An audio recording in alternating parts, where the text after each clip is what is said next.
하나님 말씀 보겠습니다. 로마서 8장 1절에서 11절 말씀입니다. 한 절씩 교독하겠습니다.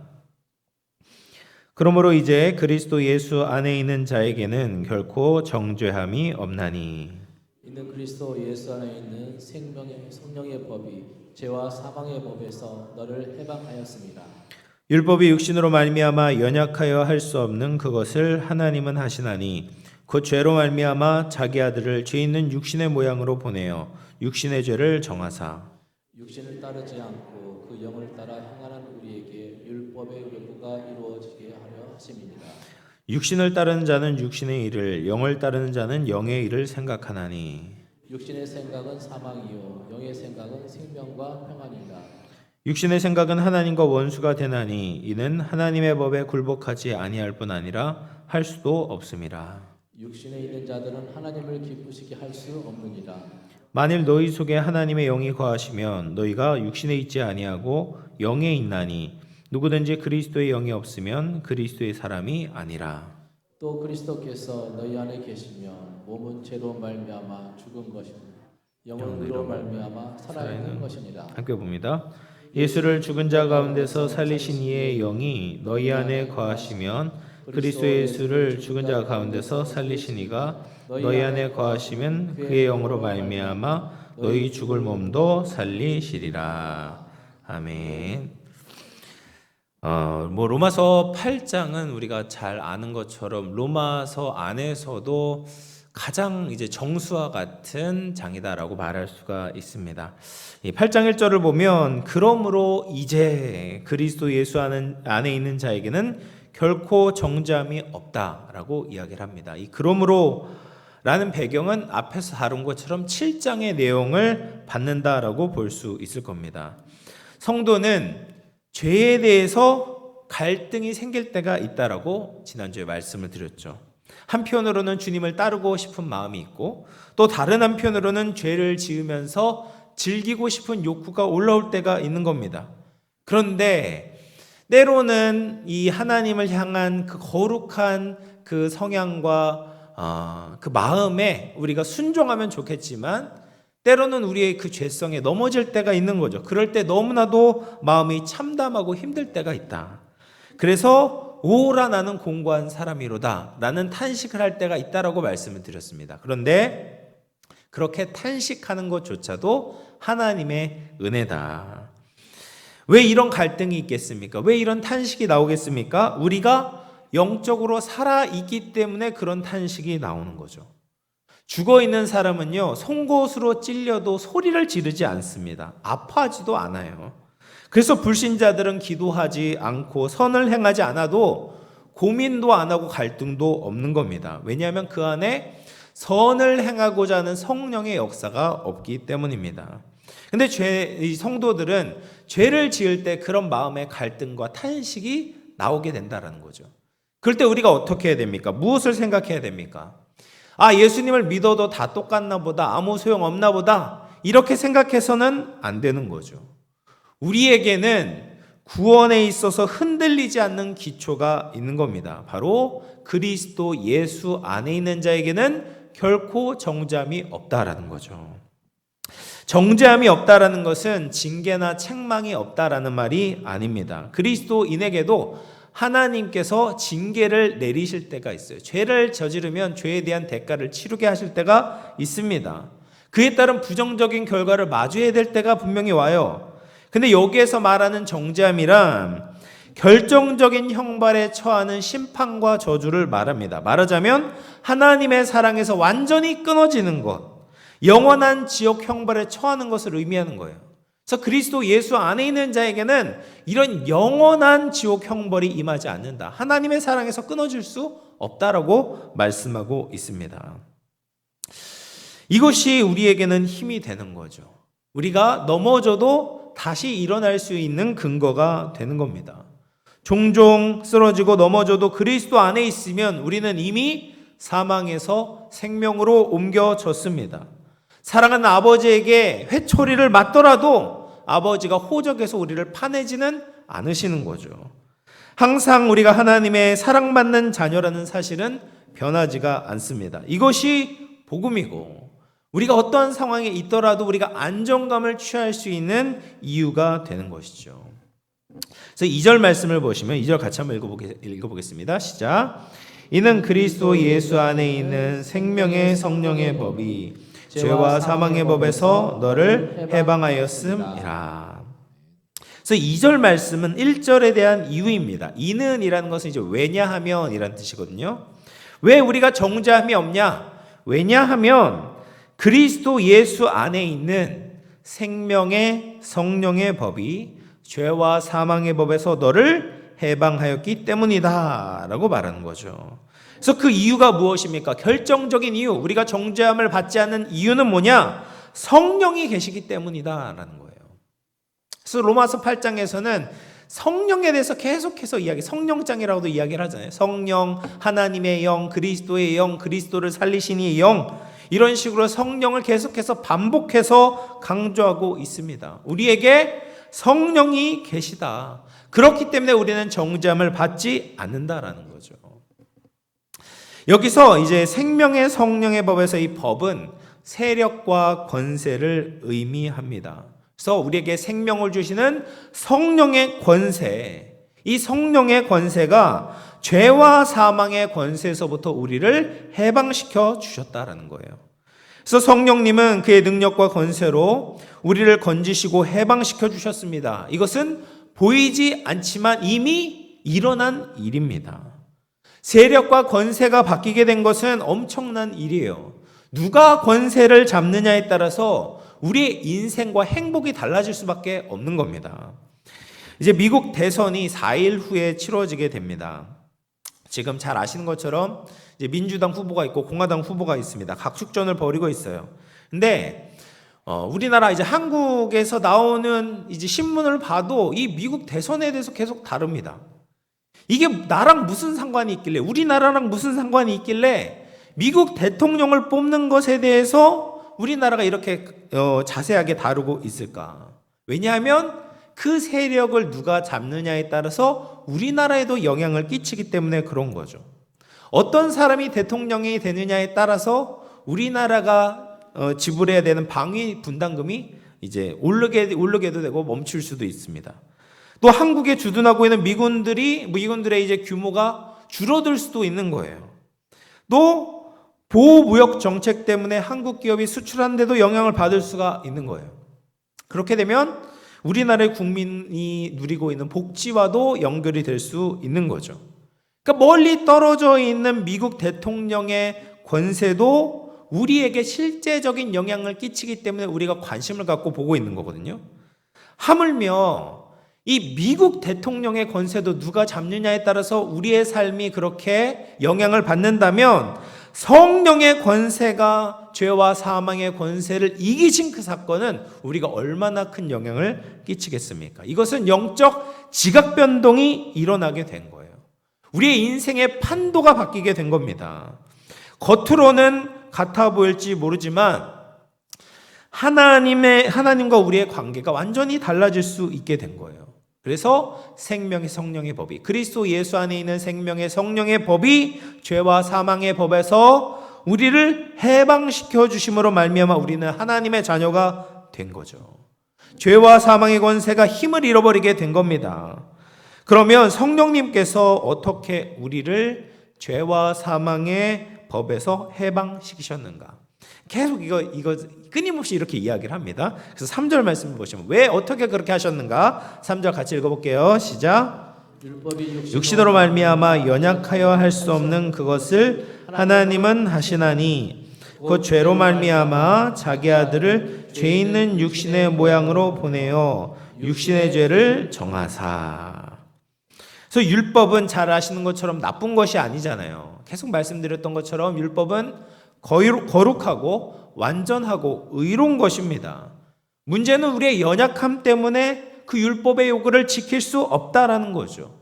오히려 율법을 받게 되면, 율법을 알게 되면 우리의 남아있는 죄성 때문에 율법에 대해서 반항하고자 하는 마음이 올라오기도 하고 죄에 대한 욕구도 생기게 되는 겁니다.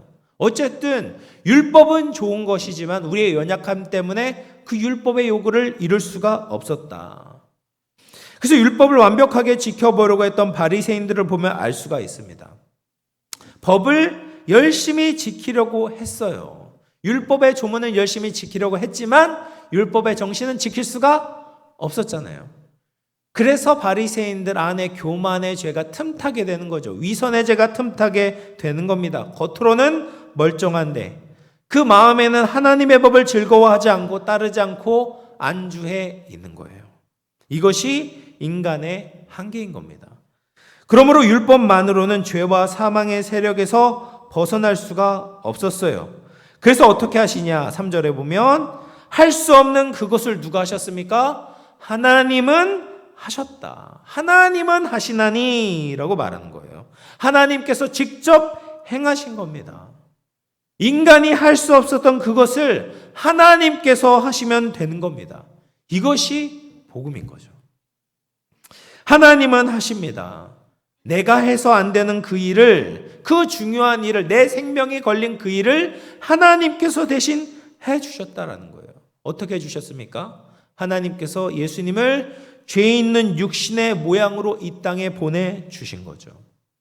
이 말은 예수님께서 죄를 지으셨다라는 말이 당연히 아니죠. 우리와 똑같은 인성을 가지고 이 땅에 오셨지만 죄는 없으셨다라는 것을 이런 식으로 표현하고 있는 거예요.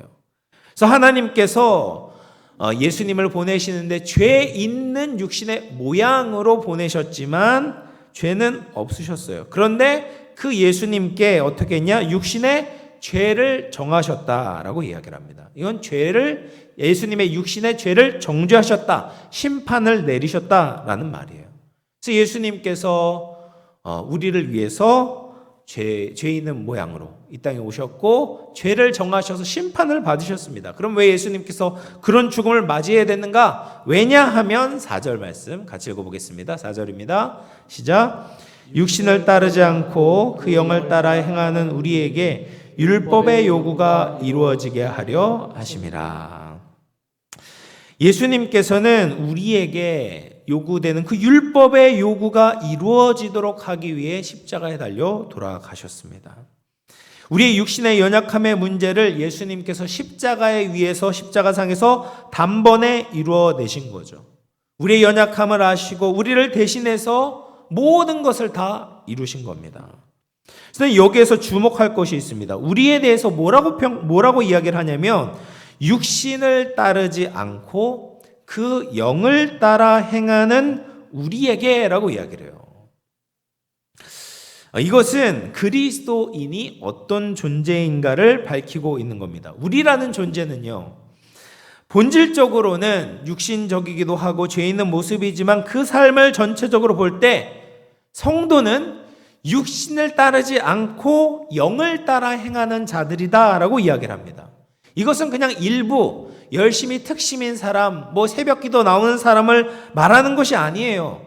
예수님을 믿는 모든 성도들은 모두 다 성령을 따라 행하는 사람인 겁니다. 우리는 이미 이런 사람들이 되었다라는 거예요. 영을 따라 행하는 사람이 되었습니다. 그렇지 않으면 이게 안 되는 거예요. 뒤에 보면 더 자세히 나옵니다. 그러면 영을 따라 행하는 사람과 육신을 따라 행하는 사람이 어떤 차이가 있는가? 5절과 6절 말씀 같이 읽어보겠습니다. 시작. 육신을 따르는 자는 육신의 일을, 영을 따르는 자는 영의 일을 생각하나니 육신의 생각은 사망이요 영의 생각은 생명과 평안이니라. 그러니까 육신을 따르는 자는 육신의 일을 생각하고 영을 따르는 자는 영의 일을 생각합니다. 육신을 따르는 자는 생각이 근본적으로 잘못되어 있는 거예요. 모든 것이 자기 중심적이고 세상 지향적입니다. 반면 영을 따르는 자들은 영의 일을 생각하는 겁니다. 하나님 중심적으로 생각하고 하나님 나라를 사모하고 천국을 바라보고 있는 거죠. 이런 영의 생각을 해야 성도의 정상적인 성도다라고 말할 수가 있는 것입니다. 예수님을 믿음으로 구원을 받으면 하나님을 기쁘시게 하고 싶은 마음이 들어야 되죠. 천국에 가고 싶은 마음이 생겨야 되죠. 하나님의 나라를 이 땅에 구현하고 싶은 소원이 생겨야만 되는 겁니다. 예수님의 희생과 사랑을 통해서 구원받고 이제는 성령님이 내 안에 계시잖아요. 그럼 이런 소원들이, 이런 영의 생각들이 당연히 생각이 들어야 된다라는 거예요. 그렇게 나도 우리 가족도 많은 이들이 천국을 누리며 살고 싶다라는 생각이 들어야 돼요. 이런 생각이 들면 모든 것들, 이 세상을 바라보는 눈이 달라지고 활동들이 달라지게 되는 겁니다. 이것이 성도가 마땅히 가져야 되는 일반적인 모습입니다. 우리는 연약하고 부족하지만 성령이 우리 안에 거하시고 인도하심으로 말미암아 성령을 따라 생각하고 행동하는 자들이 된다라는 거예요. 반면 육신을 따른 자는 어떻습니까? 육신의 생각을 하죠. 자기중심적으로 세상 지향적으로 생각하고 그것은 하나님과 원수가 되고 결국에는 사망에 이르는 생각이 되는 겁니다. 그래서 하나님의 명령에 굴복하지 않을 뿐 아니라 하나님의 법을 따르지 않고 순종하지 않는 거예요. 그래서 우리는 예수님을 믿고 성령님이 우리 안에 거하심으로 말미암아 성령의 사람이 된 것입니다. 아멘이시죠? 네, 그럼 9절 말씀 같이 읽어보겠습니다. 9절입니다. 시작. 만일 너희 속에 하나님의 영이 거하시면 너희가 육신에 있지 아니하고 영에 있나니 누구든지 그리스도의 영이 없으면 그리스도의 사람이 아니라. 여기서 오해하지 말아야 될 표현이 있습니다. 거하시면, 너희 속에 하나님의 영이 거하시면 이란 말이에요.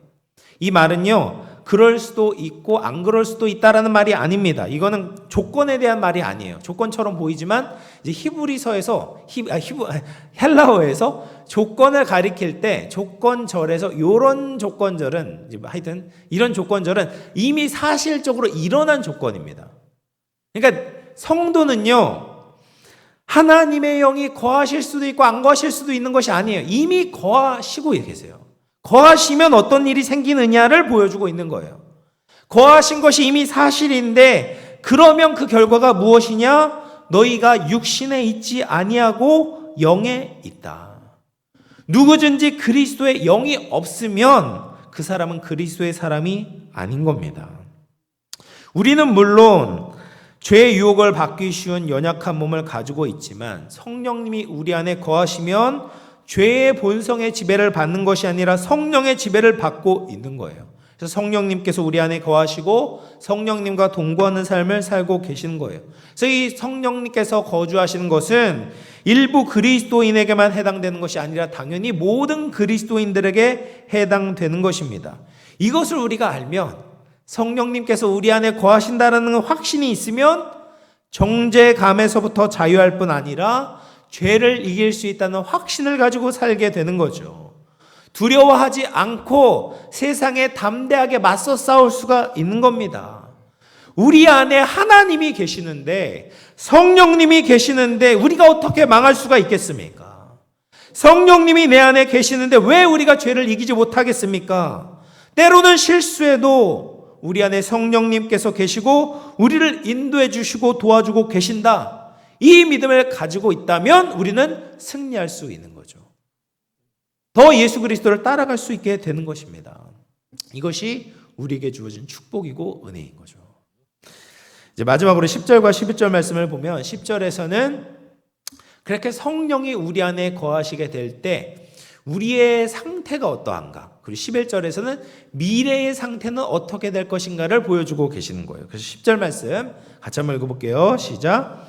또 그리스도께서 너희 안에 계시면 몸은 죄로 말미암아 죽은 것이나 영은 의로 말미암아 살아있는 것이니라. 여기에서 이제 몸은요, 너희 안에, 그리스도께서 너희 안에 우리 안에 계시잖아요. 성령께서 우리 안에 계시면 몸은, 이 몸이라는 것은 뼈와 살로 구성되어져 있는 정말 이 몸을 의미하는 거예요. 몸은 죄로 말미암아 죽어 있어요.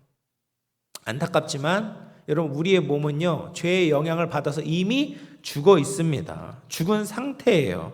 태어나면 이미 죽음은 정해져 있습니다. 비록 예수 그리스도의 공로로 말미암아 의롭다함을 받고 하나님의 자녀가 되었지만 우리의 몸에는 죄의 영향력이 남아 있는 거예요. 그래서 우리가 태어나고 늙고 병들고 죽게 되는 거죠. 생로병사의 과정을 거칠 수밖에 없습니다.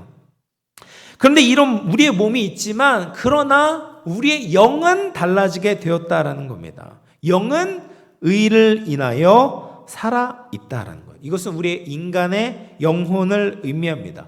눈에 보이지 않지만 존재하는 실체이죠. 우리의 영은 예수 그리스도의 의로 말미암아 이제는 하나님께 반응하고 하나님께 살아있는 자들이 된 거예요. 하나님을 향하여서 아빠, 아버지라고 부르며 하나님과의 친밀한 관계를 맺게 된 겁니다. 예수 그리스도의 의를 인하여 우리는 모든 죄를 용서받게 되었고 하나님과 화목하게 되었습니다.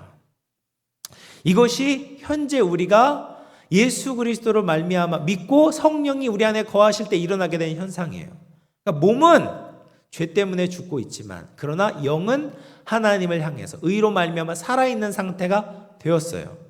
이게 현재 상태인데 미래는 우리가 어떻게 될 것인가? 11절 말씀 같이 읽어보겠습니다. 11절입니다. 시작. 예수를 죽은 자 가운데서 살리신 이의 영이 너희 안에 거하시면 그리스도 예수를 죽은 자 가운데서 살리신 이가 너희 안에 거하시는 그의 영으로 말미암아 너희 죽을 몸도 살리시리라. 아멘. 그래서 예수를 죽은 자 가운데서 살리시는 하나님이시죠. 그러니까 하나님의 영, 성령, 그리스도 영 다 똑같은 말이에요. 그래서 성령이 특별히 예수님을 죽은 자 가운데서 살리신 하나님의 영이 너희 안에 거하시잖아요. 우리 안에 거하시잖아요.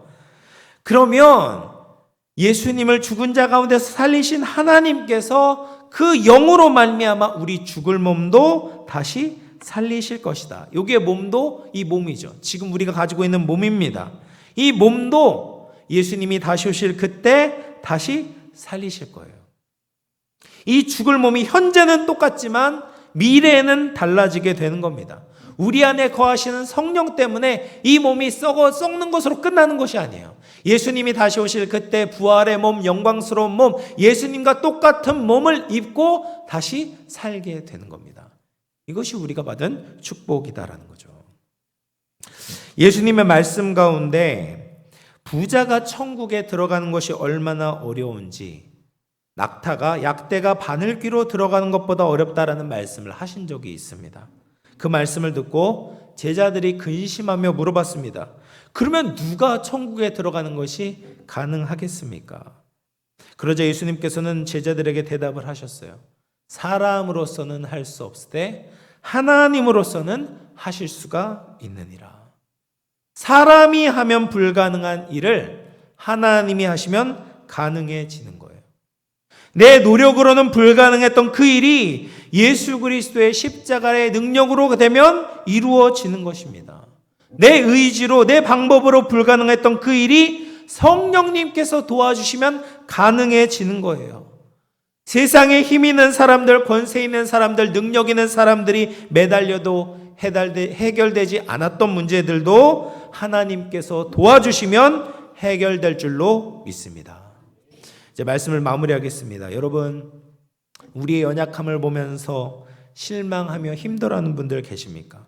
신앙생활을 했는데 왜 이렇게 나에게 진전이 없을까? 이게 고민하시는 분들 혹시 계십니까? 내 안에 있는 그 죄 때문에 여전히 올라오고 있는 죄에 대한 욕구 때문에 갈등하고 번민하고 탄식하는 분들 계십니까? 내가 저지르고 있는 죄악 때문에 하나님 앞에 얼굴을 들 수 없이 정죄의식에 빠져 있는 분들 계십니까? 여러분, 우리가 예수 그리스도 안에 있다는 것을 기억하기를 바랍니다. 그분 안에 있으면 결코 정죄함이 없습니다. 이미 무죄는 우리에게 확보된 것이죠.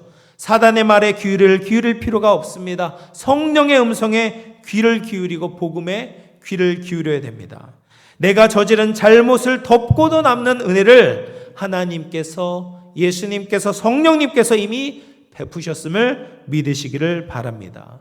이 영원한 구원의 은혜를 기억하며 성령의 생각을 가지고 성령님과 늘 동행하며 하나님을 기쁘시게 할 수 있는 저와 여러분 될 수 있기를 주의 이름으로 축원을 드리겠습니다.